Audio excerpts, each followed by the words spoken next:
타석 사상으로 풀이한 도마복음 신화를 벗어내수 49번째 시간입니다.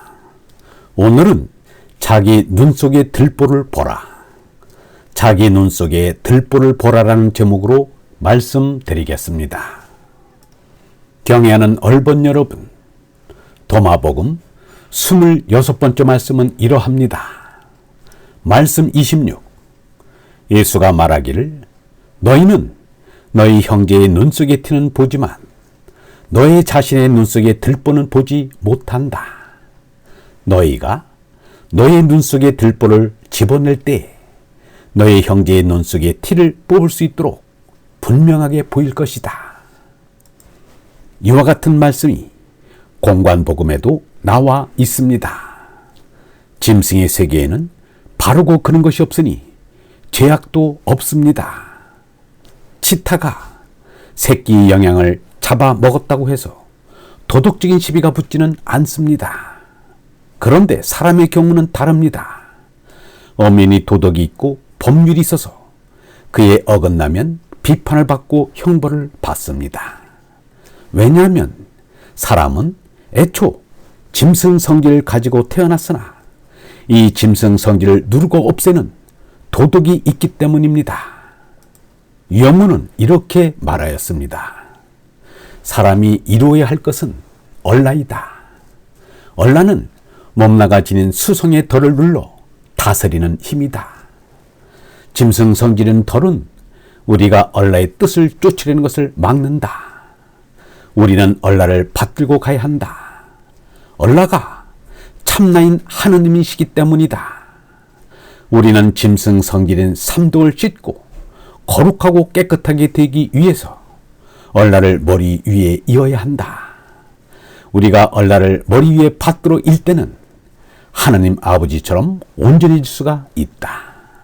몸의 욕망인 덜결에 휩쓸리면 요사스럽게 될 뿐 아니라 영원한 생명과도 아무런 상관이 없게 된다. 그런데 사람은 태어날 때 사람이 아닌 짐승으로 나기 때문에 어린이들에게 도덕이나 법률적 책임을 물을 수 없습니다. 때문에 어린이가 어느 정도 자랄 때까지는 잘못을 해도 관대하게 용서를 합니다. 물론 다시는 그런 잘못을 하지 말라는 꾸중은 합니다.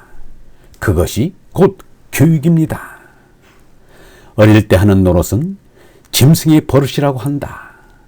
사람이 어릴 때 하는 일은 좋은지 나쁜지 분간하지 못한다. 이것을 분간하면 어리다고 하지 않는다. 어쨌든 미성년 시대는 온전히 짐승 시대이다. 그런데 얼라를 깨달아 짐승 성질을 온전히 다스릴 수 있으려면 아주 빨라야 예수와 석가의 경우처럼 30대 후반은 되어야 합니다. 나이를 떠나서 이렇게 얼라로 거듭나 짐승 성질을 극복한 사람은 극히 일부분이고 대부분의 사람들은 얼라가 있는지도 모르고 살다가 삶을 마칩니다. 예수가 사람들에게 얼라를 깨우치는 일이 다 염은 곡식을 거두드리는 일처럼 긴박하다고 말한 까닭을 알 수 있습니다.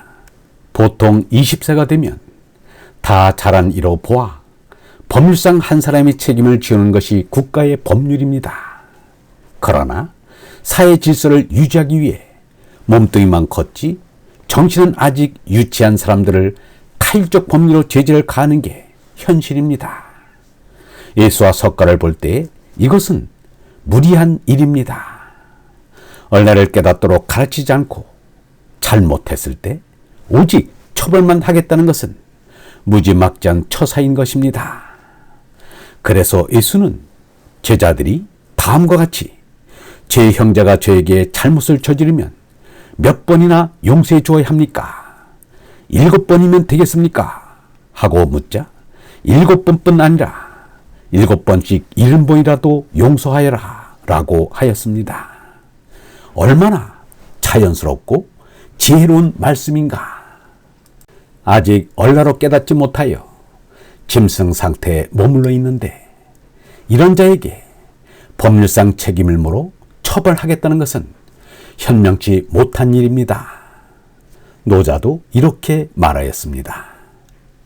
착한 사람은 착하지 못한 사람의 스승이요, 착하지 못한 사람은 착한 사람의 미천이다. 그 스승을 높이지 않고 그 미천을 사랑하지 않으면 비록 슬기롭다 해도 크게 헤매는 것이다.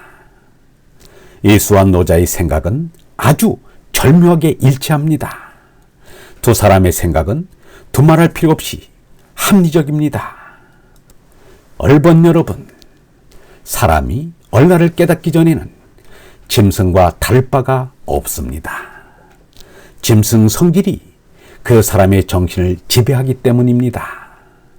짐승의 잘못을 탓하기만 하고 응징하는 것으로 그칠 수는 없습니다. 예수와 석가가 가르치고 이끌었던 그 깨달음의 길로 수성의 사람들을 인도해야 합니다.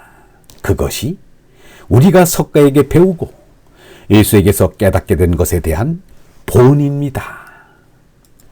영성신학원 다석아카데미의 하늘소리였습니다.